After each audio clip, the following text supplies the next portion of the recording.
আপনি তো একদম অমাবস্যার চাঁদ হয়ে গেছেন, আপনার কোথাও দেখাই যায় না। কি ব্যাপার, আজকাল কি নিয়ে এত ব্যস্ত? কি নিয়ে ব্যস্ত সেটা তুমি জেনে কি করবা?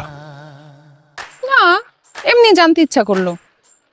আগে তো দেখতাম কলেজের সামনে ব্রিজের ওইখানে দাঁড়ায় থাকতেন, এখন তো আর দেখি না। ঘটনা কি?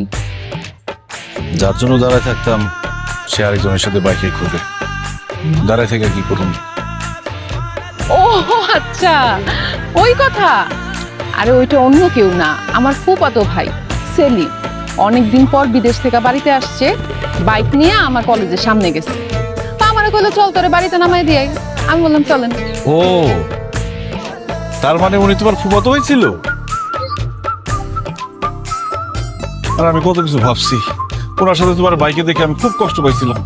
শুধু কি কষ্টই পাইছেন নাকি হিংসাও লাগছে? হিংসা লাগবো না? ওরা অনেক হিংসা লাগছে। কেন?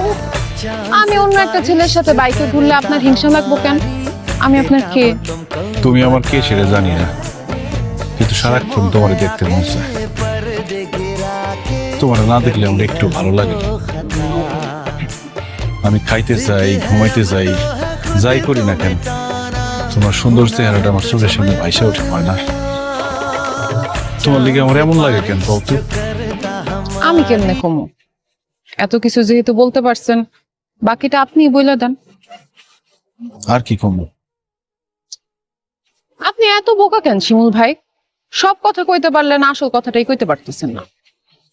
আসল কথা আবার কোনটা? এই যে আপনি আমারে ভালোবাসেন, কি ব্যাপার? আমার ভালোবাসেন না? আপনি মুখে কিছু না বললেও আপনার বন্ধুরা এসে আমারে সব কিছু বইলা দিচ্ছে। নিজের মুখে কন না কেন আপনি আমারে ভালোবাসেন?